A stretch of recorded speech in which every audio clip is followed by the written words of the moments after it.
And joining me now is Republican Senator Lindsey Graham of South Carolina. Senator Graham, welcome back to Meet the Press. Thank you very much. Thank you for being here after an historic week. Yeah. Let's start right there with the President's Summit in China. One of the biggest issues discussed was Taiwan. Just for our viewers, it's a self-ruling democracy that China has vowed to control. Now, Congress voted to approve billions of dollars in arms sales to defend the island. But in an interview after the summit, President Trump would not commit to supporting Taiwan. I want to play you a little bit of what he had to say. You're waiting on approving billions of dollars of weapons for Taiwan. That's right. Is that moving forward? Well, I haven't approved it yet. We're going to see what happens. What are you looking for? I may do it. I may not do it. Yeah, what's your hinge point? Well, I'm not going to say that, but I may do it. I may not do it. Senator, can Taiwan be secure without U.S. support? Well, I think it's in our interest to make sure they can be secure. The country, for a long time, has a one China policy. Now, what does that mean? We don't recognize two Chinas. We recognize one China with two systems. It's been the policy of the United States to help provide military aid to Taiwan. We have economic integration with Taiwan. So I want to continue that policy. Strategic ambiguity. What would we do if China invaded Taiwan? Well, we have strategic ambiguity. Trump said, President Trump, it would be up to me and me alone, and he's right about that. What can I do as a member of Congress? We'll be introducing with Senator Sullivan from Alaska hard-hitting pre-invasion sanctions that would put tariffs and sanctions on China if they did invade Taiwan.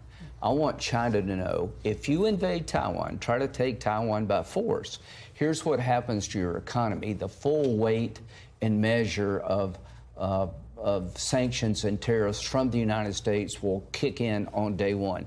That's what I want to do to deter an invasion. As to the weapons sales, if the president decides not to approve the package, I'll leave that up to him, but I hope he will be able to tell the country, by saying no to the weapons package, I got an agreement with China that makes Taiwan more secure. We'll see what happens. You want him to send the weapons, though, and does he support the sanctions package you just talked about?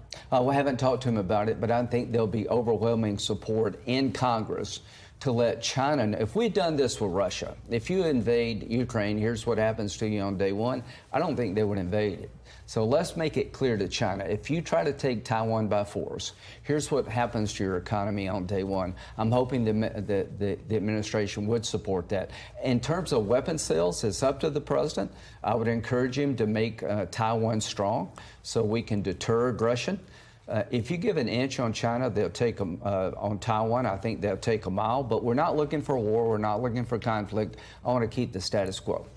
Just to follow up on that point, President Trump warned other countries last year that when it comes to Iranian oil, quote, if you buy it, you're not doing any business with the United States. As you know, China buys 90% of Iran's oil. Are you disappointed that President Trump wasn't able to get China to stop buying Iranian oil during this summit? Well, President Trump said we don't need China. I'm not looking for a favor from China to help to end the Iranian conflict, but here's the soft underbelly of Iran. They're a fossil fuel economy. As to Russia, we're very close to sanctions being passed by the Congress that will allow the president to put tariffs and sanctions on the shadow fleet, and any country that buys cheap Russian oil to prop up Putin that doesn't help Ukraine can be tariffed. He put a 25% tariff on India, President Trump did, for buying Russian oil. There'll come a moment here where China is going to have to be held accountable for what they're doing. And without China buying Iranian oil, their economy would collapse. So where are we with Iran? I think we've hit a wall when it comes to negotiations. Here's what the president said just a couple of days ago.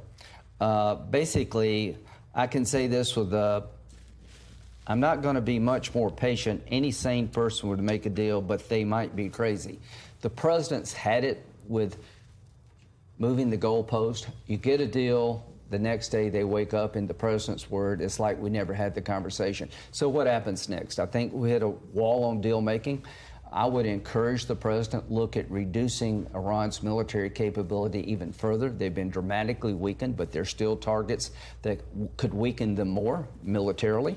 And I would also keep the embargo on to weaken their economy. And I'd let the Iranians know, if you keep terrorizing the region, Karg Island, which is your source of revenue, will be in play.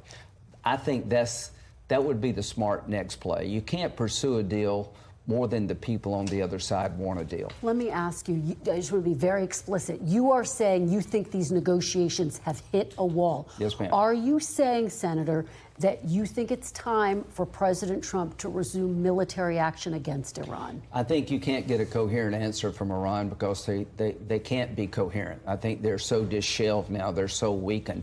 They agree to things, and the next day they back up. President Trump's very frustrated. So what to do next?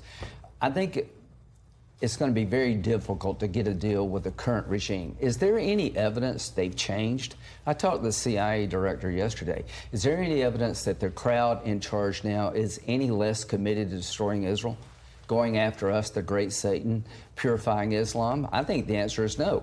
So weaken them further and you may get a deal later, but you're not going to get a deal with this crowd until you hurt them more. So you're saying it sounds like you do support more military action at this point. Do you think that's something that will happen? Do you think it could happen in days, weeks, months? I think the status quo is hurting us all. The longer the strait is closed, the more we try to pursue a deal that never happens, the stronger Iran gets. So my analysis is there's nothing to suggest that the people in charge now are any different in terms of the regime's goal to terrorize the world, destroy Israel, come after us. So what do you do next? You weaken them further. Yeah. Now, what President Trump has done has been amazing militarily, but there's still more targets to be had. And there's things we can do to hurt the energy infrastructure is their soft underbelly. If you go back to the fight, I'd put energy on top of the list. So you're calling for strikes on the energy infrastructure, Senator? I'm calling to hurt this regime. If you do the same old thing, you're going to get the same result. Hurt them more. Maybe they'll make a deal if you hurt them enough. But right now, I think they're trying to wait us out. I think they're playing games. And in the words of the president, I think they're crazy. I think he's right. Senator, the goal of this, one of the key goals from President Trump, was to get their Iran's nuclear capabilities, to wipe that out. How does the United States retrieve Iran's nuclear material without sending in ground forces? Well, hopefully you can do it diplomatically. But don't you need to send in ground forces if you want to retrieve it, which is what we've heard Prime Minister Netanyahu He wants to get about? the nuclear dust. There's another way to do it, and I talked to him about it yesterday. Draw a circle around where we know it's at. Call it the circle of death. Anybody goes inside this circle is going to die until we can find a way to deal with this. The goal is to make sure they can't retrieve it. They can't make a dirty bomb. They can't further enrich. Their enrichment capability has been obliterated at least for a couple of years. All right. Let me turn to the economy and the economic effects of the war, which are being felt here at home. Inflation has climbed to the highest annual rate in 3 years. Gas prices are at a 4-year high. Grocery prices are climbing. President Trump was pressed on how all of these factors impact how he views his negotiations with Iran. Take a look. I don't think about Americans' financial situation. I don't think about anybody. I think about one thing. We cannot let Iran have a nuclear weapon. That's all. Do you agree with the president that he shouldn't be taking Americans' financial situation into account when dealing with Iran? That's his Churchill moment. When Churchill came into power, he promised blood, sweat, toil, heartache until we deal with the Nazis, who are an existential threat to the British way of life. And if Hitler had taken charge of the planet, it would have been the darkest hour in humanity. I believe Iran wants a nuclear weapon. They would use it. So does President Trump. They would use it as part of their religious agenda. They would destroy the Jewish state. They would eventually hold us hostage. So his audience, the Iranian regime, do I worry about gas prices? Yes. But President Trump's right. The biggest threat to the stability in the world is a nuclear-armed Iran, and whatever price we have to pay, we will pay. What did Churchill say? Whatever price we have to pay to beat Hitler, we will pay. Same with Iran. The good news, we're inside the 10-yard line. I think if we go back to military activity, weaken them further, then we can end this thing pretty soon. Senator, you take me to my next question, because 70% of Americans in a new poll say President Trump is doing a bad job on the economy, the number one issue for voters, as you know. Bottom line, is it worth losing the midterms if the result is a non-nuclear Iran? It's worth losing my job. If I had to give my job up to make sure Iran would never have a nuclear weapon, I would do it. Would you give up the House and the Senate? I would give up politically. The most important thing I can do with the job I've been given is to protect the American people. Now, you don't have to agree with me, but I've been this way for 20 years. I believe they're religious Nazis in Iran. If they had a nuclear weapon, they would use it. They've been trying to get one. They've been cheating. Obama and Biden were jokes when it came to containing Iran. Trump is doing something people should have done a long time ago. But here's the good news. Gas prices will come down when you put Iran in a box. Saudi-Israel peace will become possible when you put Iran in a box. The upside of dealing with Iran is enormously good, but you got to deal with them. Senator, let me ask you about the news overnight. Senator Bill Cassidy losing his primary in Louisiana. You worked closely with Senator Bill Cassidy on a range of different issues, including a plan to replace Obamacare. He, of course, voted to convict President Trump back in 2021 in the impeachment trial. Now he's lost his seat. Are you glad that Senator Cassidy is no longer going to be your colleague, Senator? No, I like Bill. I thought he's a great senator, but he made a political decision. He voted to impeach President Trump, which would have ruined his political life. He could never run for office again. Massey's on the ballot Tuesday. He votes against Trump all the time. What's the headline? Trump strong. Those who try to destroy Trump politically, stand in the way of his agenda, are going to lose. Bill made a decision. What would LBJ do? Is it natural for a politician to go after people who try to destroy their political life? So Bill Cassidy's lost because he tried to destroy Trump. Massey's going to lose because he's trying to destroy the agenda. You can disagree with President Trump, but if you try to destroy him, you're going to lose, because this is the party of Donald Trump. Very quickly, does his defeat send a message, if this is the party of Donald Trump, that there's no room in the party to break with President Trump? No, I just talked to him a few minutes ago. We have a difference. President Trump, you talked to? Just a few minutes ago. There's no room in this party to destroy his agenda or to destroy him and his family as a Republican. Democrats do it all the time. If you align with Democrats to stop his agenda like Massey does, you're going to lose. If you align with Democrats to drive him out of office like Cassidy did, you're going to lose.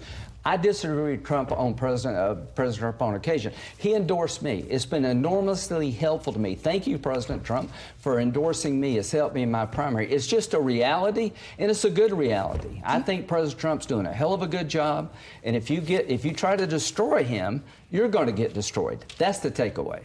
All right, Senator Lindsey Graham, thank you so much for being here in person to discuss a very busy week. We really appreciate it. We thank you for watching, and remember, stay updated on breaking news and top stories on the NBC News app or watch live on our YouTube channel.